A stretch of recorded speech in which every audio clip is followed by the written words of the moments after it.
Hi guys. இன்னைக்கு நான் உங்க எல்லாருக்காகவும் கல்கி அவர்களோட எழுத்துக்கள்ல வெளியான பொய்மான் கரடுங்கிற கதையோட 3வது பாகத்தோட தான் வந்திருக்கேன். மொதல் 2 பாகத்தை நீங்க எல்லாரும் கேட்டு ரசிச்சிருப்பீங்கன்னு நம்புறேன். இது வரைக்கும் கேட்காதவங்களுக்காக டிஸ்கிரிப்ஷன்ல லிங்க் கொடுத்துருக்கேன். மறக்காம செக் பண்ணி பாருங்க. கதைக்குள்ள போறதுக்கு முன்னாடி உங்க எல்லாரும் எங்களோட சேனலுக்கு வரவேற்கிறேன். வெல்கம் டு வரிகளில் வாழ்க்கை KRK. நீங்க இதுதான் முதல் தடவை எங்க சேனல்ல பாக்குறீங்கன்னா மறக்காம சப்ஸ்கிரைப் பண்ணி பெல் ஐக்கான கிளிக் பண்ணிக்கோங்க. ஏற்கனவே பார்த்துட்டு இருக்கவங்க சப்ஸ்கிரைப் பண்ணாம பார்த்துட்டு இருக்கீங்கன்னா நீங்களும் சப்ஸ்கிரைப் பண்ணி பெல் ஐக்கான கிளிக் பண்ணிக்கோங்க. நான் உங்க PJ. வாங்க இப்ப கதைக்குள்ள போலாம்.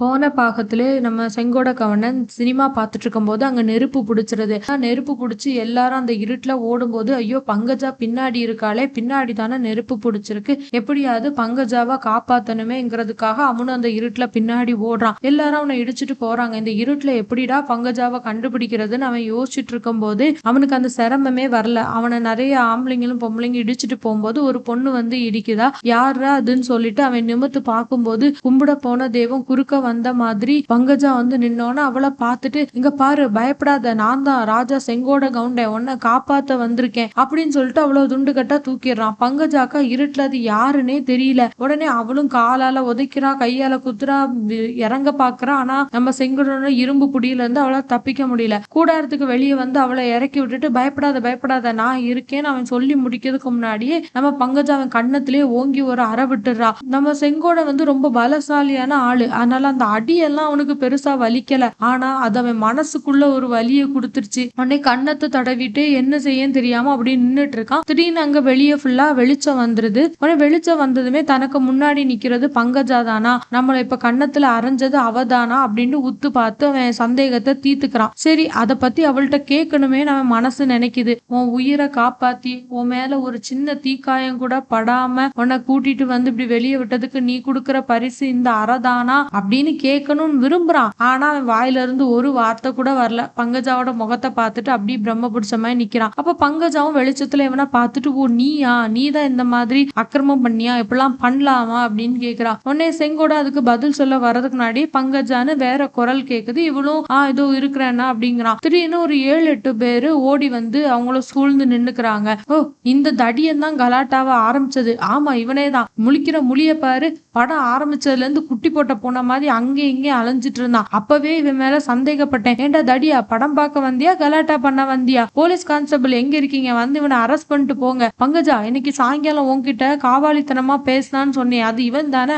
அப்படின்னு எல்லாரும் அவனை பத்தி என்னென்னவோ பேசுறாங்க. ஆனா செங்கோடன் காதுல இது எதுவுமே விழல. அவங்க பேசுறது எதுவுமே புரியல. எதுக்கு நம்மள அரெஸ்ட் பண்ணணும், அப்படின்னா என்னதான் தப்பு பண்ணேன், எப்ப ஒரு பொண்ணை நெருப்புல இருந்து காப்பாத்துனதெல்லாம் ஒரு குற்றமா அப்படின்னு நினைச்சிட்டு இருக்கான். அப்ப குமாரி பங்கஜா யாரோ ஒருத்தரோட கையை பிடிச்சிட்டு, சார் வாங்கல உங்ககிட்ட நான் கொஞ்சம் தனியா பேசணும்னு கூப்பிட்டு போறா. இதை வந்து செங்கோடன் பாத்துறான். யார் இந்த ஆளு, நல்ல பெரிய ஆபீசர் மாதிரி இருக்காரு, இவரை கூட்டு போய் பங்கஜா என்ன பேச போறா, போகும்போது வேற நம்மளை பார்த்து ஒரு சிரிப்பு சிரிச்சா, நம்மளை பத்தி தான் எதுவும் சொல்ல போறாளோ, நம்மளை பத்தி தப்பா சொல்ல போறாளா நல்லதா சொல்ல போறாளோ இப்படி யோசிச்சுட்டு இருக்கான். இது கூட அங்க வந்து போலீஸ்காரர் வந்துறாரு. போலீஸ்காரரை பார்த்தோன்னா செங்கோடனுக்கா பயம் தாங்கல, நெஞ்சு படபடக்குது, தொண்டைக்கே நெஞ்சு வந்துருது, விசர்த்து போய் அப்படி நிக்கிறான். பேசாம இங்க இருந்து தப்பிச்சு ஓடிரலாமா அப்படின்னு யோசிக்கும் போது சுத்தி ஜனங்களா இருக்காங்க. ஆமா நம்ம எதுக்கு ஓடணும், அப்படி நம்ம என்னதான் தப்பு பண்ணோம் அதையும் பாத்துருவோமா. அப்படின்னு இந்த போலீஸ்காரு கையில தடியும் இன்னொரு கையில ஹரிகாந்த் லாந்தரும் இருந்து, அது செங்கோடனோடது, அவன் டிக்கெட் வாங்குற இடத்துல விட்டுட்டு வந்தது. இது எப்படி போலீஸ்காரரு கையில வந்திருக்கும், இதுல ஏதாச்சும் மர்மம் இருக்கோ, நமக்கு ஏதாவது ஆபத்து வரப்போகுது அப்படின்னு செங்கோடன் யோசிச்சுட்டு இருக்கான். போலீஸ்காரரு எல்லாரையும் விலக சொல்லிட்டு முன்னாடி வந்துட்டு, என்னப்பாடே என்ன கலாட்டா பண்றியா அப்படின்னு செங்கோடனை பார்த்து கேட்டோன்னே செங்கோடனுக்கு டக்குன்னு ஒரு முரட்டு தைரியம் வந்துருது. என்னையா கேக்குறீங்க, நான் ஒரு கலாட்டாவும் பண்ணலையே, கலாட்டானா கருப்பா சிவப்பான்னு கூட எனக்கு தெரியாது, பின்ன எதுக்கு இங்க இவ்வளவு கூட்டம் கூடி இருக்கு, எல்லாரும் சினிமா பார்க்க வந்திருப்பாங்க போல, வேணும்னா நீங்களே போய் கேட்டு பாருங்க. ஓ ரொம்ப கில்லாடித்தனமா பேசுறியோ, ஒன்னா நம்ம ரவுடியா தான் இருப்ப போல இருக்கு அப்படின்னு கான்ஸ்டபிள் கேட்டோன்னா பக்கத்துல இருக்கவங்க ஒவ்வொருத்தரும் ஒவ்வொன்றும் சொல்றாங்க. சார் இந்த திருட்டு பயல விட்டுறாதீங்க, இருட்டுல ஒரு பொண்ணு கழுத்துல சங்கிலியா இருக்க பார்த்தான், கழுத்து சங்கிலியா இருக்க பார்த்தானோ கழுத்தையா இருக்க பார்த்தானோ, முழிக்கிற முழிய பார்த்தா தெரியல, எது வேணாலும் செய்யக்கூடியவனு. உடனே போலீஸ்காரு, நீங்க எல்லாம் சும்மா இருங்க, உங்க கலாட்டாவே பெருசா இருக்கும் போல அப்படின்னு பேசிட்டு இருக்கும் போதே பங்கஜா வந்து ஒரு ஆளோட பேர்ந்தாலும் அவரோட அவ வந்துடுறா. உடனே ஏதோ சினிமா மேனேஜர் வந்துட்டாரு, அவளையே கேளுங்கன்னு கூட்டத்துல கேட்க சினிமா மேனேஜர் வந்து போலீஸ்காரரு காதுல ஏதோ சொல்றாரு. உடனே போலீஸ்காரு, போங்க போங்க மறுபடியும் சினிமா போட போறாங்க, உள்ள போய் பாருங்க, நெருப்பெல்லாம் ஒன்னும் இல்ல, அப்போ சேதம் ஒண்ணும் இல்லையா சார்? அதெல்லாம் ஒண்ணும் இல்ல. இந்த லாந்தர்ல எண்ணெய் தீந்து போயிருக்கு. அதுல நெருப்பு டக்குன்னு புடிச்ச உடனே எவனோ நெருப்பு நெருப்புன்னு கத்தியிருக்கான். வேற ஒண்ணும் இல்ல போங்கன்னோன அங்க மணி அடிக்குது. எல்லாரும் சினிமாக்கு போயிடுறாங்க. இப்ப செங்கோடன் போலீஸ்காரரு பங்கஜா அந்த மேனேஜர் மட்டும் நின்னுட்டு இருக்காங்க. உடனே போலீஸ்காரரு அடே உன் பேர் என்ன அப்படின்னு அதட்டி கேட்டோன்னே என் பேரு செங்கோட கவுனே. எதுக்கு கேக்குறீங்க? சொல்றேன் அவசரப்படாத. இந்த லாந்தர் யாரோடது? என்னோடதான். இதை நீ எங்க விட்டுட்டு வந்த? அது டிக்கெட் வாங்குற இடத்துல விட்டுட்டு வந்தேன். ஏனுங்க இதை யாராவது களவாட பார்த்தாங்களா? இந்த ஓட்டல் லாந்தர எவன் களவாட போறான்? ஐயோ உங்களுக்கு இந்த ஊரை பத்தி தெரியாதுங்க சார். இங்க ஊருக்கு புதுசு போல. இங்க ஓட்டல் லாந்தரையும் களவாடுவானுங்க. ஏன் உங்களையே திருடிட்டு போயிடுவானுங்க அப்படின்னு சொன்னோன்னே அட அதிங்க பிரசங்கி வாயை மூட்றியா இல்லையா அப்படின்னு சொல்லிட்டு போலீஸ்காரர் அடிக்க தடிய ஓங்கினோன்னே செங்கோடனுக்கும் கோபம் வந்துருது. அங்க ஒரு சண்டை வர்ற மாதிரி இருக்கும்போது பங்கஜா குறுக்க போய் சார் அவர் மேல எதுக்கு கோவப்படுறீங்க? அவர் மேல ஒரு தப்பு இல்லைன்னோ போலீஸ்காரரு இவ்வளவு பெரிய இடத்துல இருந்து சிபாரிசு வந்தப்புறம் நான் என்ன பண்றது அப்படின்னா சினிமா மேனேஜர் ஆமா சார் இப்ப பிரச்சனை வேண்டாம். அப்புறம் ஜனங்க திரும்பவும் ஏதோ பிரச்சனை நினைச்சிட்டு வந்துட போறாங்க. வேண்டாம் இந்த விஷயத்த இதோட விட்டுறலாம்னு சொல்லும் போது பங்கஜா சொல்ற ஆமா ஆனா அந்த லாந்தர் அவர்கிட்ட கொடுக்கறது மட்டும் இல்ல விஷயத்த சொல்லி கொடுத்துருங்க அப்படின்னு. உடனே மேனேஜர் சொல்றாங்க ஆமா அவசியம் சொல்லணும். அப்பா இந்த லாந்தரை நீ அணைக்காம டிக்கெட் குடுக்கற இடத்துல வச்சுட்டு வந்துட்ட. யாரோ ஒருத்தர் சுருட்டு பிடிக்கிறேன்னு அந்த லாந்தர் கண்ணாடியை திறந்திருக்கான். அப்ப அந்த தீ பக்கத்துல இருந்த பாயில பிடிச்சது. அதனாலதான் இவ்வளவு கலவரம்னு சொல்றாரு. உடனே போலீஸ்காரரு இந்தா உன் லாந்தரை வாங்கிக்கோ. வேற எங்கேயும் வைக்காம உன் பக்கத்திலே வச்சுக்க. போய் பாக்கி சினிமாவை பாருன்னோட செங்கோட அவன் லாந்தரை வாங்கிட்டு அங்க இருந்து வெளியே போறான். உடனே பங்கஜா கேக்குற ஏன் அவரு பாக்கி சினிமாவை பாக்கலையான்னு. இதெல்லாம் அவன் காதுல விழுது. ஆனா நம்ம செங்கோடனுக்கு வெக்கம் கோபம் எல்லாம் அதை கண்டுக்காம போறான். உடனே போலீஸ்காரரும் அவன் கூச்சிட்டு போறாரு போல கவுண்டரு அப்படின்னு எல்லாரும் சிரிக்கிறாங்க. இப்போ செங்கோடனுக்கு நல்ல கோபம் வருது. ஆனா இந்த கோபம் ஃபுல்லா செம்பா மேல போகுது.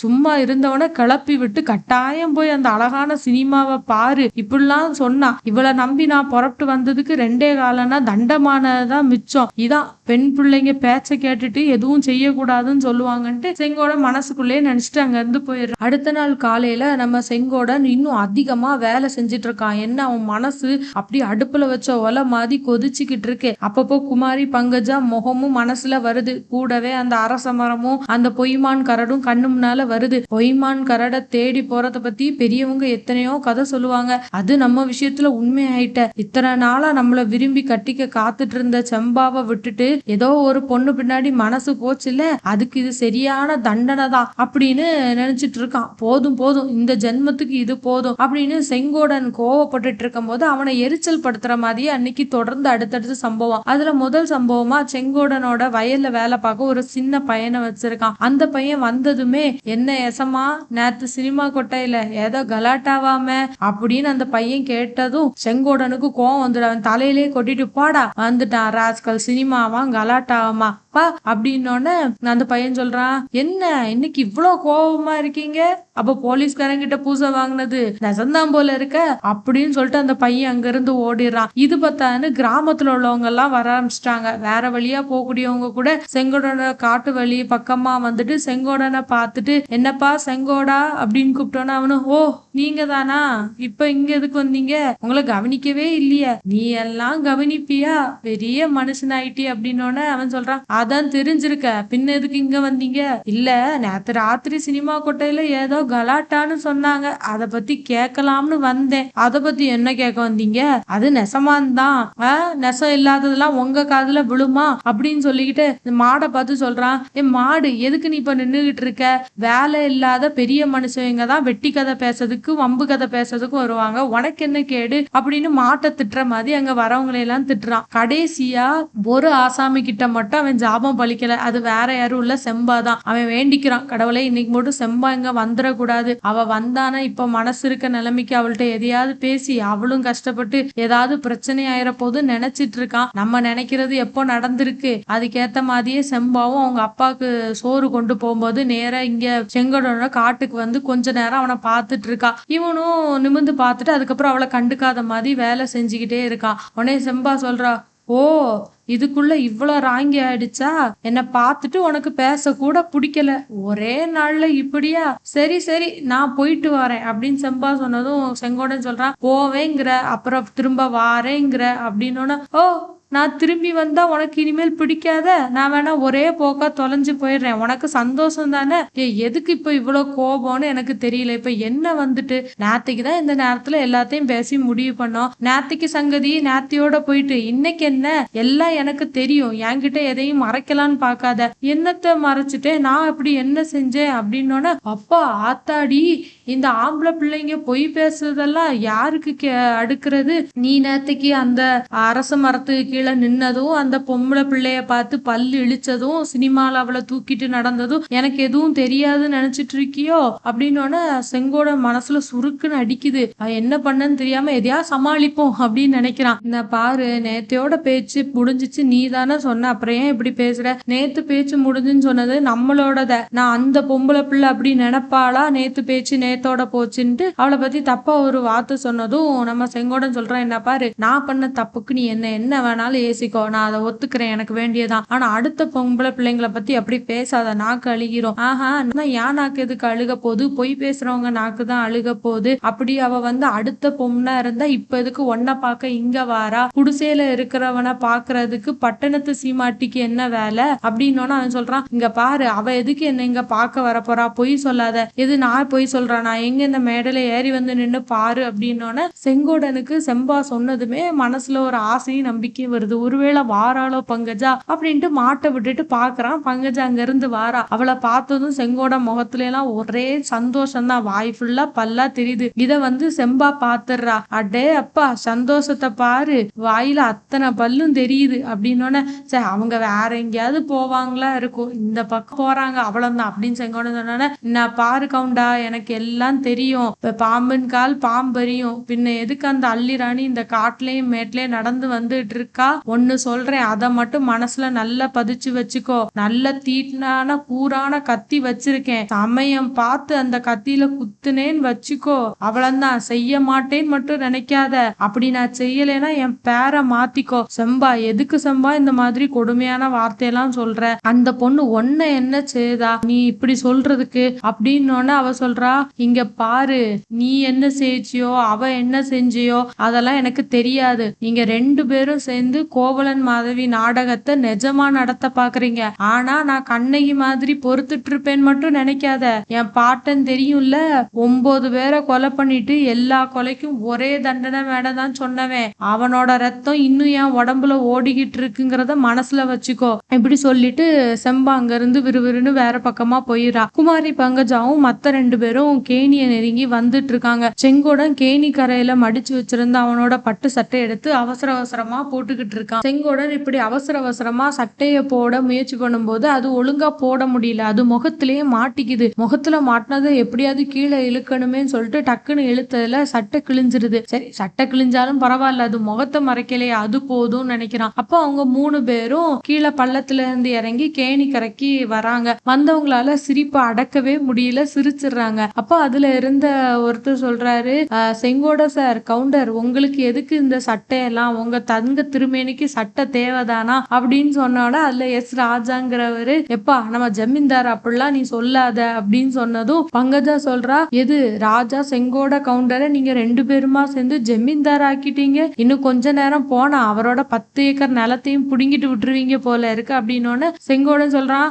ஆஹா, அவங்க பிடுங்கிறதுக்கெல்லாம் நான் விட மாட்டேன், என் உயிர் இருக்க வரைக்கும் அதெல்லாம் செய்ய முடியாது அப்படின்னு கோவப்பட்டோன்னு அவங்க சொல்றாங்க, பாருங்க, நம்ம ஏதோ விளையாட்டா தமாஷுக்கு சொன்னதை நம்ம செங்கோடர் தப்பா புரிஞ்சுக்கிட்டாரு, ஏதோ ஒரு நிலத்தை தான் புடுங்க வாரோம் அப்படின்னு நினைச்சுக்கிட்டாரு பாருங்க அப்படின்னு எஸ் ராஜாங்கிறவரு சொன்னோன்னே, கவுண்டர் சார், அப்படியெல்லாம் ஒன்னும் தப்பா நினைக்க வேண்டாம், நீங்க முக்கியமா உங்களுக்கு நாங்க நன்றி சொல்லதான் வந்தோம் அப்படின்னு அதுல இன்னொருத்தர் சொல்றாரு, அவரு பேரு பங்காரு சாமி, எனக்கு நன்றி சொல்ல வந்தீங்களா, எதுக்கு நன்றி சொல்லணும் அப்படின்னு கேட்டதும், இல்ல இந்த லேடிய நேத்துக்கு நீங்க காப்பாத்துனீங்கல்ல அதுக்குதான், எது இந்த அம்மாவை நான் காப்பாத்தினேனா, நல்ல விளக்கமா சொல்லுங்க, நேற்று ராத்திரி நடந்த ஒன்னும் எனக்கு ஞாபகம் இல்ல, மூளையெல்லாம் குழம்பி கிடக்குது அப்படின்னு செங்கோடன் சொன்னோன்னே, அப்படிலாம் சொல்லாதீங்க, நேத்து சினிமா கூடத்துல நெருப்பு பிடிச்சிச்சுல்ல, எது நெருப்பு பிடிச்சுதா, நீங்க எல்லாரும் சேர்ந்து நெருப்பு பிடிக்கலன்னு சொன்னீங்க, இல்ல அந்த போலீஸ்காரர் ஒருத்தர் வந்தார்ல, அவருக்கு இன்னனால அப்படி சொன்னோம், இல்லாட்டி நெருப்பு எப்படி பிடிச்சது